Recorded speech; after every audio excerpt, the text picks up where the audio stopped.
Welcome to Let's Talk with Dr. Robin. In this podcast, topics will be discussed that promote the daily management of life. While this information is meant to supplement your journey towards healthy emotional well-being, it is not intended to take the place of seeing a licensed mental health professional. I am Dr. Robin C. Wiley, a licensed clinical social worker with a private therapy practice in New Jersey. Thank you for joining today's conversation.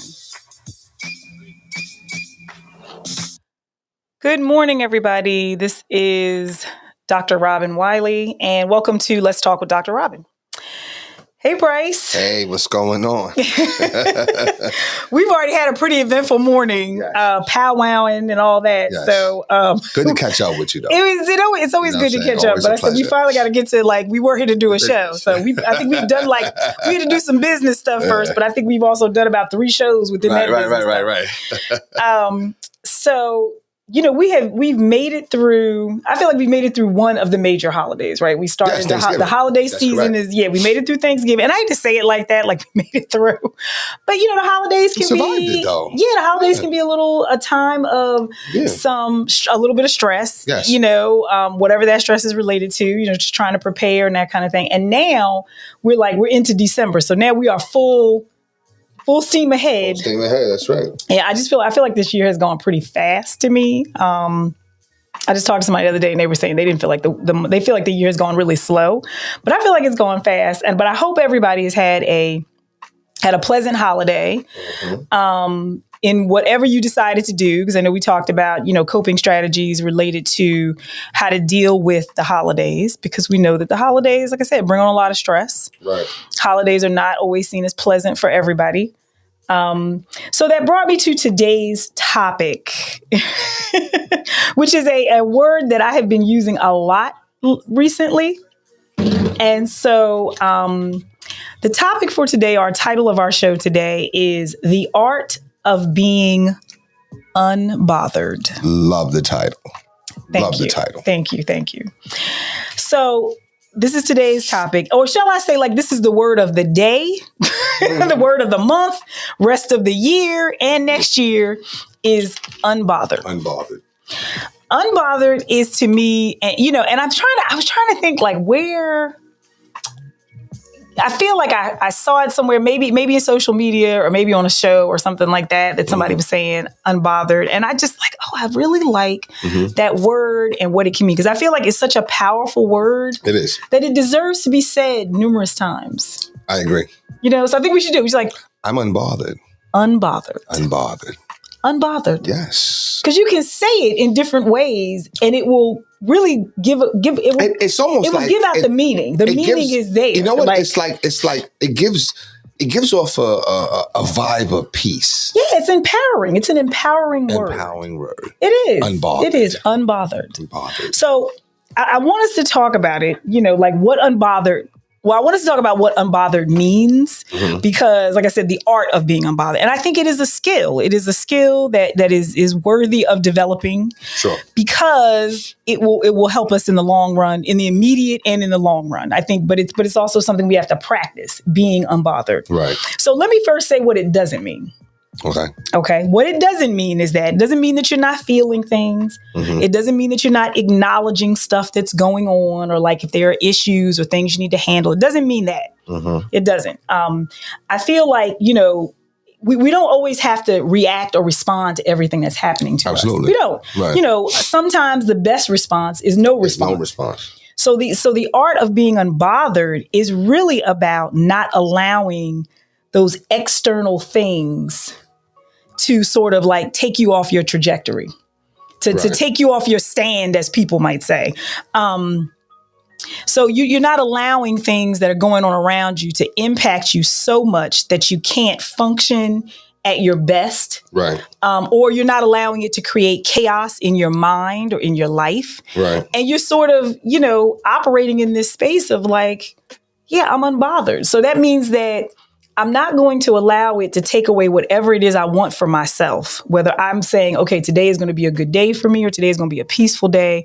I'm not going to allow people, places, things, whatever, to impact the space that I'm creating for myself. Right. It's Or almost my like peace. it's almost like you've got walls up. Meaning not walls of like to block not emotion and defensive. feeling, not defensive walls. Right. But walls to say that, I'm not, I've created this peaceful, unbothered space. Right.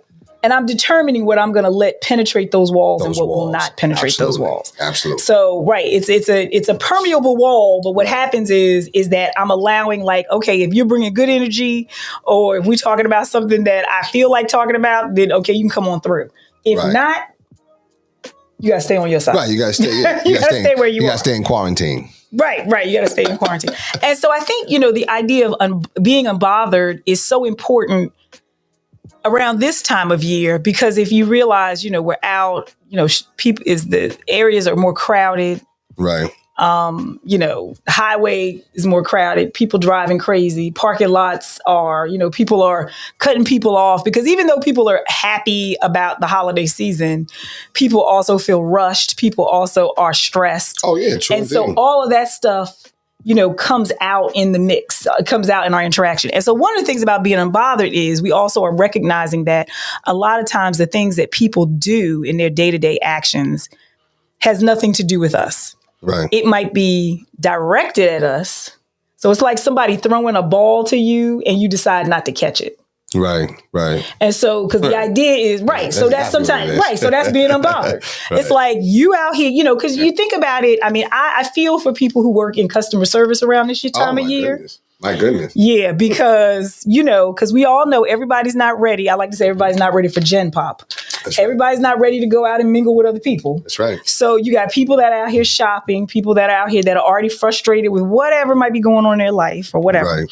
They don't deal with those kinds of things. And so then what happens is they project that anger, frustration, low frustration tolerance, whatever it is, onto this innocent person that's in front of them. Right. And a lot of times that person is working in customer service. Right. And so being unbothered means that you're throwing it at me, but I'm not going to catch it. Right. Because it's not for me to catch it. It's not for me. Right. It's your issues, and I'm going to leave your issues on the side. That's your problem. Right, exactly. Yeah. So you problem, not a me problem. Right. So I feel like, this practicing being unbothered, and really it is about saying it to yourself. Like, I'm just going to be unbothered today. Right. That's what's going to happen. I'm just going to be unbothered, and I'm going to practice being unbothered because I know how I want to go through this day. I know how I want to experience this day, and I'm going to take some control of that. Right. I'm not going to let you attack.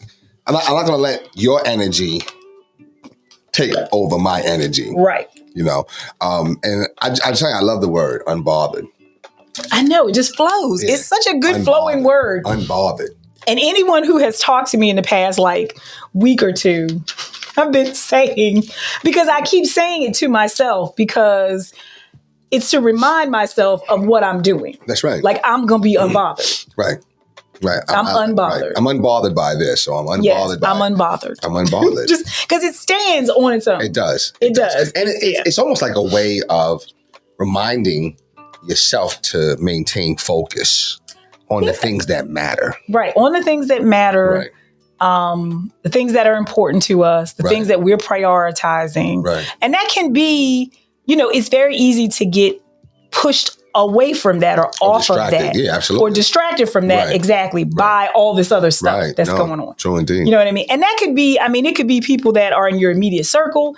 It could be, work. It could be what's going on in the news, because there's a lot of crazy stuff going on in the news. Sure. You know what I mean? There's a lot of stuff being said and done. And some of the stuff is like, what is happening out here with people? Right. So I think all of that stuff has a way of getting under our skin. Mm-hmm. And what I mean by that is affecting us. It's external stuff, but we don't have any control over it. And we've talked about that idea of true control comes from not needing to be in control. Right. No, true indeed. Yeah, that's where true control comes from. Right. Is that need to not be in control of everything. Right. I don't have to control it. I don't have to be flexible in the things, because really what we need to control is us. Right. That's it. That's the It's the only only thing you can control. Yeah, that's it. Yeah. That is it. Everything Yeah. that's going on around us, we can't control any of that. Yeah. And a lot of times we get caught up and worried about things that we have no control over. Yeah, you'd be surprised. And I just recently, I'll say just as recently as yesterday, just kind of realized, was riding home. And I realized that some people have to control. They have to have control over situations. Mm-hmm. You have to have control over things instead of just, being or having that state of being unbothered and just allowing life to just be life. Right. You know what I'm saying? Yeah. Some people need to have that control. Yeah. But that comes from, so a lot of times, and I mean, the majority of us, sure, we each have some control issues in certain areas of our life. Oh, we do. Absolutely. Everybody, I think pretty much everybody has that. I think there's a few people who have reached that pinnacle that they sure. don't need that or whatever. But the majority of us, there's certain areas of our life we need to have some control. Right. A lot of times that need for control comes from possibly some early life experiences where we had no control over anything. True indeed. And so we feel like to somehow feel like we can maintain in life or feel like we can be, that we can function better in life, right, is to have some control. The problem with that is that we're very bothered because we're bothered by what people are doing, what they're saying. We're trying to control people. Right. A lot of times we're trying to control what people will do, what people will say, what people will think, what they may think. We're trying to control what people think about us. We're trying to control maybe sometimes how people see us.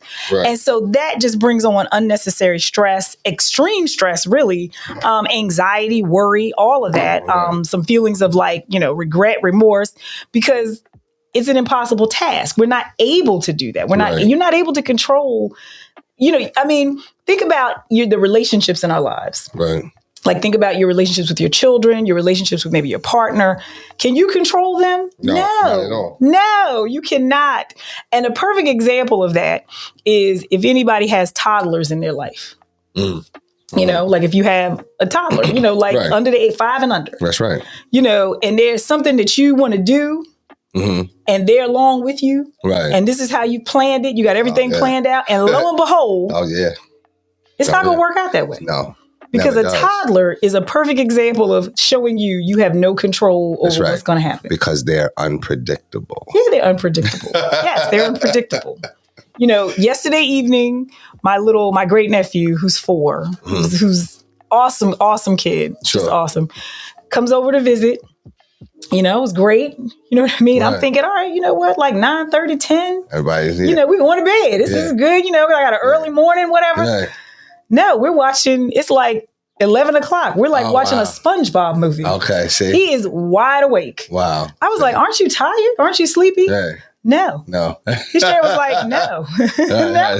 Like I literally was like, okay. I was like, finally we were able to at least take it upstairs. Yeah. But he still was like wide awake. I mean, wide awake and talking and narrating the movie, all of that. Yeah. I'm like, this is, so unpredictable, where you have a plan, but if there's any example of that, a toddler will help you to understand it's not going to work out that way. Absolutely. Because it's the unpredictability of people. And you have to be flexible sometimes with that. So that being unbothered allows us to be a little flexible. But you were unbothered while you were watching that movie. Oh, yeah. Because you know what I did? Because what I did was, because I was actually doing some work. Right. I was doing some work at first. And then I thought more about, so the unbothered for me was, here's an experience that I can embrace. Right. Which is sitting here with my 4-year-old great nephew who is wanting to spend some time with me to watch this movie. Yep. Because what happened was when I was doing a little bit of work, I was on the computer a little bit, finishing up some stuff. He kept he would put a toy on me.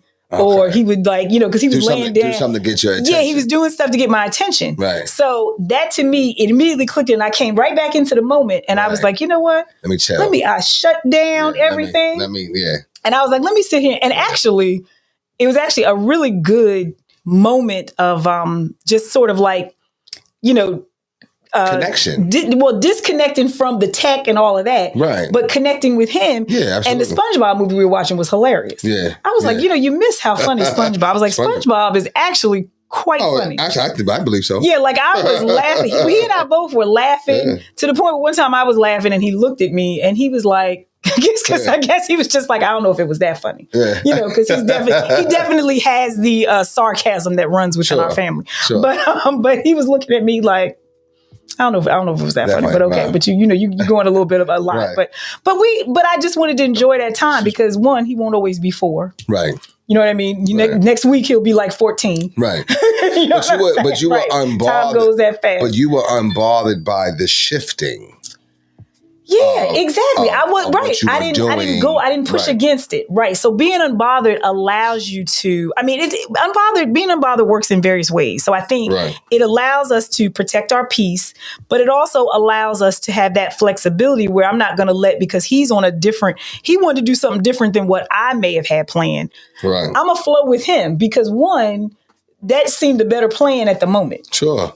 And the benefits of that far outweigh me sending one more email, to be honest. Sure. It really did. Right. Because the benefits of that are here I am spending some time with him. Right. I haven't seen him in a couple of weeks. You know what I mean? Right. And it was enjoyable. It was peaceful. And it added to my joy and happiness. It definitely did. So it sounds like what you're saying is that to establish or to achieve that state of being unbothered, part of it is prioritizing. Would you say that? It can be, absolutely. Yeah. And knowing what's important to you. Or the schedule. I want to say scheduling, but the prioritizing of moments, meaning that there's a moment and a time and a space for you to do your work, but then there's also a moment and time and space to spend time and do the family thing too. Because he didn't care about the work that you had. He didn't care about that email or whatever I needed to do, whatever. Right. So I had moved because what happened is he was playing on his own and I was doing the work, and then he eventually moved to the couch. Okay. Got him a pillow and a blanket. And then, And so first thing I did was I moved my papers and stuff. Right. So I moved those out the way so he could have his space. Right. And he was basically letting me know, like, I want to sit here with you. Right. I want to chill. I want to chill with you when I want us to watch a movie. Right. And, that's what we're going to do. Right. So I was like, okay, that's what's happening. That's what we're doing. You know what I mean? Right. Meanwhile, my nephew, who's his dad, was asleep somewhere upstairs. Oh, okay. Because they came over to hang out with me last night. Okay. He was knocked out probably. Knocked out. Okay. Yeah, sleep. just and that's typically what happens with the little guy. He will, it's almost like he tucks his dad in and then he's like, I'm going to come downstairs and hang out with me because he knows I'm still up. Right. And he obviously was not ready to go to bed yet. Right. Right. So, I'm just saying, I say all this to, to say that sometimes, it's us rolling with it. Yes. And that being unbothered means I'm not going to fight against it also because it wasn't going to be a major disruption for me. It was worth it on the other side. Right. And you said just going with it. Like, so just flowing with it. So sometimes you're right though. Yeah, like, because people, I think people, they've been just trained to control, just to always control or I need it to be like this. I need it to be this way. It's gotta be this. It's gotta be so this. Like you think about now, like I don't know, I guess people are going into malls or whatever, but like you go into malls or wherever, you're gonna be standing in line. Yeah. Like it's gonna be some lines. So there's things that we know are gonna happen. Right. And I'm just taking this to more of a practical sense, like standing in line, waiting, dealing with people being frustrated or whatever the case may be. Sometimes you just have to roll with it.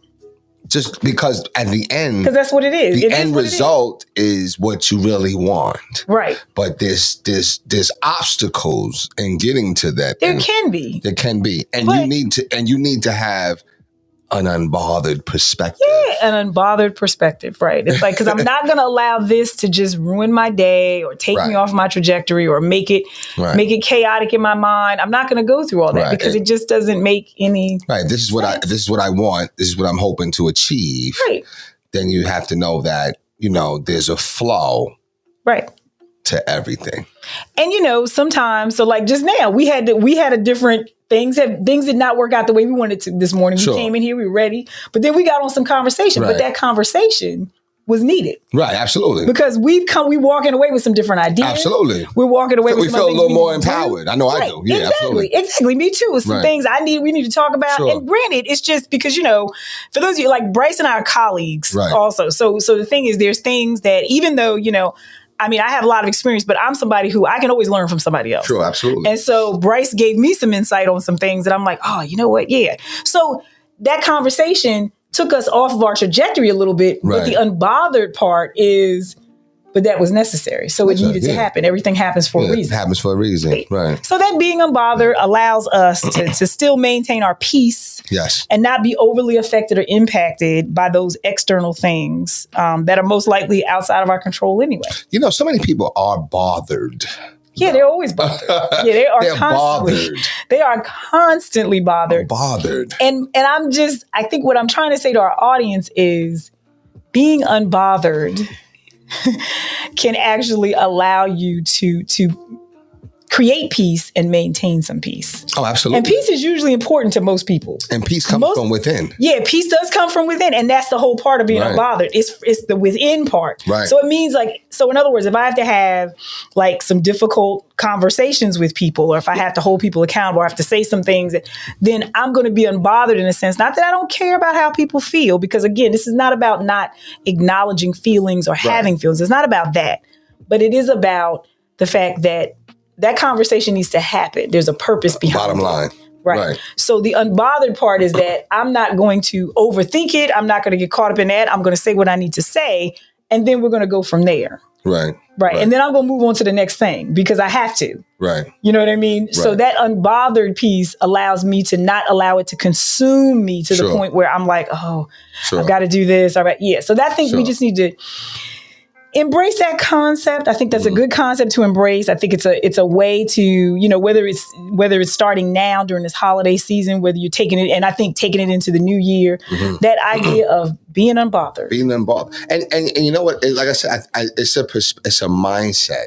It is a mindset. It's saying that, it absolutely you know what, is a mindset. I'm going to focus on what matters, or because if you're unbothered, that means that the things that you know that doesn't necessarily matter, you're not allowing that to affect you from accomplishing the things that do matter. Like if I'm driving somewhere and somebody cuts in front of me, yeah, I'm gonna beat the horn.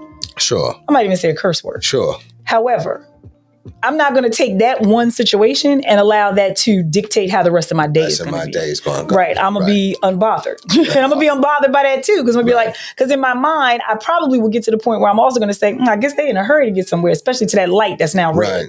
Right. Which is always the redemption that you get at the end. That's always like that, you know, when they pull up, they cut you off and then you all at the light together. That's right. Yeah, it's like you did all that to get to this light. Right. I remember I was getting some donuts from the Dunkin' Donuts and to bring in this work and to the school for the kids. I was doing it for something. And the woman ahead of me, she was just upset with me. And I'm not sure why she was. I think she thought I got cut her or something. Okay. She cussed me out. Oh, no. She cussed me out. Yeah, I ain't rolling down the window and cursing somebody. I'm going to say the curse word in my car within the confines of my own car. She cursed me out. And we were in the Dunkin' Donuts and she cussed me out. Oh, wow. That's dangerous. And that's I just said Merry Christmas, and I just kept it moving. Yeah, that's unbothered. Like I was not affected by what she was saying to me. It didn't really matter to me. And it was a reflection of her. Right. But because I think being unbothered means that you have reached or you're attempting to develop or maintain an awareness that you have, a self-awareness to say like, hey, listen, you know what? No, you know what? This is you. Yeah. That's your thing. Right.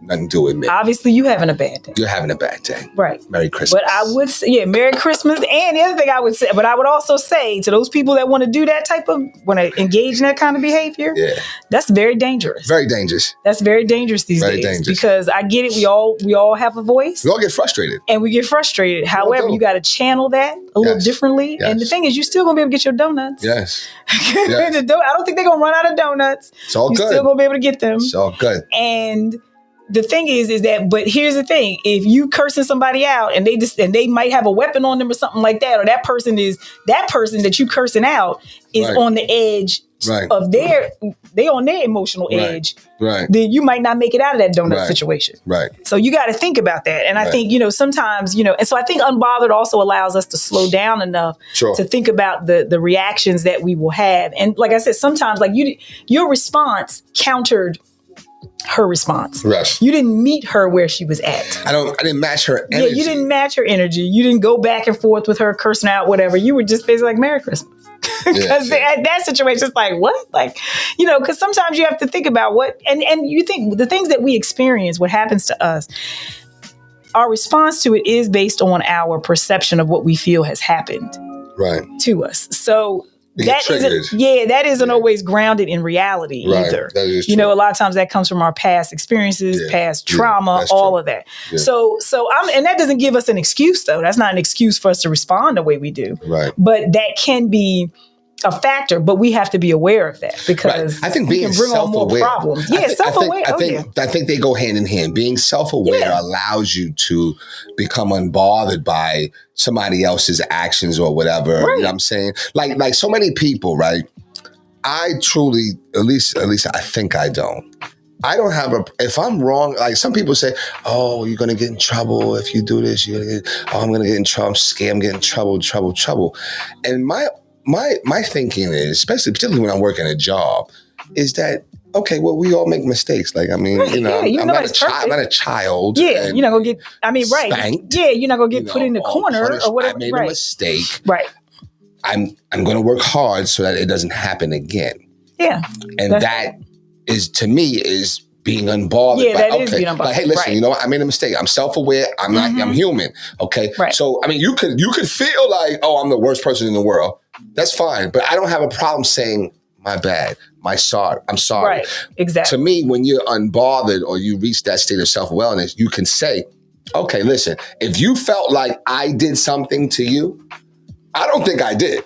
But if you felt like I did, and I felt like I made you feel, I'm so sorry. Because that was not my intention. Yeah, right, exactly. And it gets a little tricky because sometimes people use that, it wasn't my intention. They use that too much. Yes. You know what I mean? Right. And sometimes people are aware of the stuff they do and say, and still do it. Right. So sometimes that's a gaslighting thing. Right, it is. Yeah. But maybe what I should say is, it wasn't my intention, meaning that it wasn't to be malicious. Right. And I think, and don't get me wrong, I don't think it's anything wrong with saying to somebody like that wasn't your intention. I think what happens is that if this is an ongoing exchange or relationship that you have with somebody and you keep saying, not you, but somebody keeps saying, oh, that wasn't my intention, but you keep doing the same thing over and over again, then it was your intention. It was your intention. You know exactly what you're doing. It was your intention. And so sometimes that falls into some other personalities. Absolutely. You know what I mean? Absolutely. Some people, but I do feel like, it's nothing wrong with apologizing. It's nothing wrong. So I think being unbothered allows us,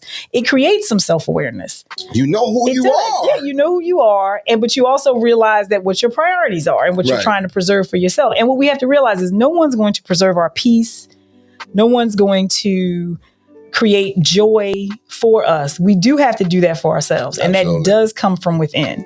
And oftentimes that's where the struggle comes in. We're looking for joy and happiness and peace and all those things to come from the external stuff. Right. But the most evolved people, whoever that is, their peace and joy is within. That's why they can be in any situation and they still find peace. They still have peace because they're carrying peace with them. Right. They're not expecting peace to be in the room. Right. They're bringing it into the room. That's right. That's right. So that's unbothered. Right. That's unbothered. Yeah, that's unbothered. Yeah, that's unbothered. That's it. You're carrying it with you. Got it. So your backpack, whatever it is, you can't. That's got peace in it. It has a walk. It has it does have a Oh, style. It has an aroma to it, so to speak. Yeah. Where and there's an aura. There's an aura to those people. The aura to those people who are like. Probably an aroma too. They probably got some oils and incense in the bag. They probably got something flowing. Smell like right, here we go. Lavender, eucalyptus. I don't know. You smell like unbothered. You smell like unbothered. That should be the new cologne. I'm trying to tell you. Right, unbothered. Unbothered. Right. Somebody please go out here and make that cologne. And that will sell. And we want our cut. And we want our cut. I just want to be clear about that. Because we want to put it on this date. That's right. We coined that unbothered. That's right. The experience. That's right. I love it. I love it. The experience. I love it. We about to have t-shirts, all kinds colognes, of incense. Hashtag unbothered. Hashtag. Oh, I love it. Hashtag unbothered. I'm telling you, we're starting a movement. Yes. Because it really is. It's like a state of being. Right. I'm telling you, it's been my word for like the last. I was doing so. I was in Florida for the holiday, and I was, I got a couple of walks in. You know what I mean? Because I'm a walker. I said I've become like that person. Yeah. Even in my neighborhood, like I'm a walker. Just walking around. I'm just walking. I mean, just walking. Yeah, right. Dr. Robin just walked. I mean, they don't know me as Dr. Robin. They just know me, Robin, as a neighbor. Right. They just know me as that neighbor. Right. I'm walking, getting my miles and getting my steps in or whatever. And, I was on a couple of times, like I've been on the phone with folks and I'm talking, and it's funny because family members of mine, I was like, I'm unbothered. Right. Whatever, like I'll talk about a situation's going, I'm like, but you know what? I am unbothered. I'm unbothered by that. Yeah. And it almost like takes away the power of that situation. Yes, it takes away the power of that situation, the power that it would have over me to take me in a different direction emotionally, to put me in a different space mentally, to put my thoughts in a certain all of it unbothered. And you know what? Excuse me. A lot of times people would tell you, "Oh, well, you're this type of, well, you're this, you're that." You know what? I'm unbothered by that. Yeah, I'm unbothered. You know what? If that's how you feel, that's fine. Thank you for your feedback. I already know there's 1,000,001 people that don't feel that way, but you feel that way. You have that experience. That's okay. I'm not trying to prove. There it is. When you're unbothered, you're not trying to prove anything. Right. And, and I said, because I think I was sharing with you, I said, I'm turning 50 this year. Oh, come on. Yeah. Come on. Yes, I'm turning 50. I'm turning 50 in, and it is so funny because I'm a birthday person. So I start talking, and those who know me, I start talking about my birthday like in October. Okay. Maybe earlier. Okay. But I celebrate the entire month of December. I gotta do different things with different people. I do different things with different folks. So I need the whole month. The whole month to be able to do different things. Absolutely. Because it's a birthday month. Absolutely. However, this is 50, and I think the unbothered piece, because what I want to say to people is don't wait until you're turning 50 to feel unbothered. Right. You know what I mean? Because 50 is a monumental age. It's a milestone age. It's you know what I mean? You realize, you've lived those 50 years, you've lived a big part of your life already. Yes. Which I think is why they talk about, people going into crisis. Midlife crisis, right. And I don't think it's necessarily a midlife crisis. I think what happens is, I think it's different, based on personality, gender, some other things. But I think what happens oftentimes is that you realize that in the years that you have left on this earth, you want to live them the way you want to live them, a certain way. Yeah. Right. And so being unbothered will allow you to do that. Because we get caught up in so many circumstances and situations that, again, are outside of our control, that what people are doing or whatever. And you will, that starts to shorten not only your life, but it starts to shorten those positive experiences that you can have. Absolutely. So I think for me, that's why with me going into this month and beginning ready to go into my 50th year, that idea of being unbothered is that much more important to me because I'm like, hey, you know what? Unbothered. Yeah. Whatever it is, unbothered. Okay. Yeah. Absolutely. And sometimes that's all you have to say. And I'm encouraging our audience to say it to yourself. Just if you got to put it on a Post-it note, stick it on the mirror, type it in on your phone so you can see it, unbothered. That's it. You don't even have to add anything to it. It doesn't need to be a complete, because it stands on its own two feet. It stands on its own, unbothered. Right. Unbothered. So it's a state of being. Yes, a state of being. Right. So I encourage everyone to be unbothered as we continue on. Yes, indeed. Okay. So that brings us to the end of our show for today. All right. Thank you all for joining us. Please, share, subscribe to the YouTube channel. And if I can add, please, everyone, ladies and gentlemen, please make sure that you comment or fill in a comment or even write a little request or a comment, anything, some type of saying happy birthday, Dr. Rob. Oh, thank you. I love getting happy birthdays. I love it. All right, everybody. So until next time, as always, this is Dr. Robin. Be great, be well, and be you. And be unbothered.